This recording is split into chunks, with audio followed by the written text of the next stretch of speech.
မိတ်ဆွေစစ်ဆိုတာဒီနေ့မှာဖခင်တယောက်ဟာ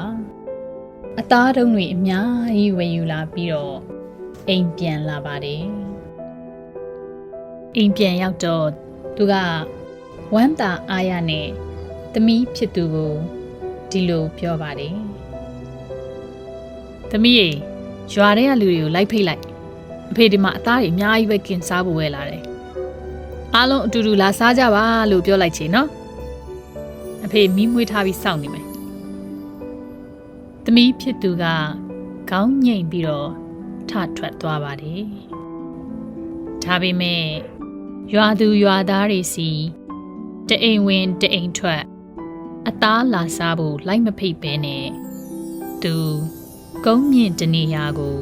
တက်သွားပါတယ်သူတို့အိမ်ဘက်ကမိခိုးလေးတွေတလူလူလွင့်တက်လာတဲ့အချိန်မှာသူဒီလိုအော်ဟစ်လိုက်ပါတယ်။ကြပါအောင်ရှင်ကြပါအောင်ကျမတို့အိမ်မီးလောင်နေလို့ပါမြန်မြန်လေးလာကြပါကူညီကြပါအောင်ရှင်။သူ့ရဲ့အော်တန်ကအတော်ဝေးဝေးပြန့်နှံ့သွားပါတယ်။ဒါပေမဲ့လူအနှဲငယ်သာပြေးထွက်လာပါတယ်။သူတို့အတွက်အမှန်တကယ်စိတ်ပူပေးပြီးတော့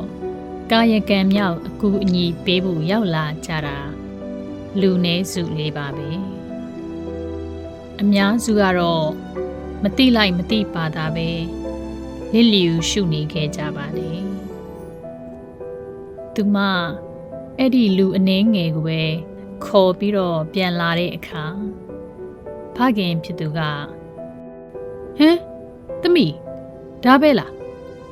တခြားလူတွေရောမမလဲမဖိတ်ခဲ့ဘူးလားအဲ့ဒီအခါ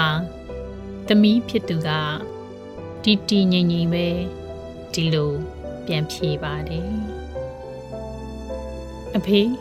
သမီးသူတို့ကိုအသားလာစားဖို့မပြောခဲ့ဘူးသမီးတို့အိမ်မီးလောင်နေတယ်လို့ပြောခဲ့တယ်အဖေကအံ့ဩသွားပြီးတော့ဟမ်ဟုတ်လားဘာဖြစ်လို့အဲ့လိုပြောတာလဲသမီးအဲ့ဒီအခါသမီးဖြစ်သူကဒီလိုအဖေရဲ့အသားလာစားကြပါလို့ခေါ်ရင်လူတိုင်းလာကြမှာပဲဒါပေမဲ့ဒုက္ခရောက်နေပါတယ်လာကူကြပါဆိုတော့တကယ်စိတ်ပူပေးတဲ့လူတွေပဲရောက်လာကြတာအဖေရဲ့ဒီလူတွေပေါ့သူတို့ကသာသမီးတို့တကယ်လိုအပ်လာတဲ့အချိန်မှာရှိနေပေးမယ်မိတ်ဆွေစစ်တွေအဲ့ဒီတော့ဒီလူတွေပဲသမီးတို့နဲ့အစားအသောက်မျှဝေစားတောက်ကြဖို့ထိုက်တန်တဲ့အဖေသမီးဖြစ်သူရဲ့စကားအဆုံးမှာမိတ်ဆွေတွေရောဖခင်ပါခေါင်းတငိမ့်ငိမ့်နဲ့ပြုံးရွှင်သွားကြပါတယ်သူတို့အားလုံးအမှန်တရားတစ်ခုကိုသိမြင်လိုက်ကြပါပြီနေတာခိုက်မှာအတူရှိနေပေးရုံနဲ့မိတ်ဆွေစစ်ဖြစ်မဖြစ်တေချာမသိနိုင်ပါဘူးလေထံမိုးသေးမုန်တိုင်းထဲမှာရောအတူတူဆက်ရှိနေသေးလားဆိုတာစောင့်ကြည့်ဆုံးဖြတ်ရမှာပါ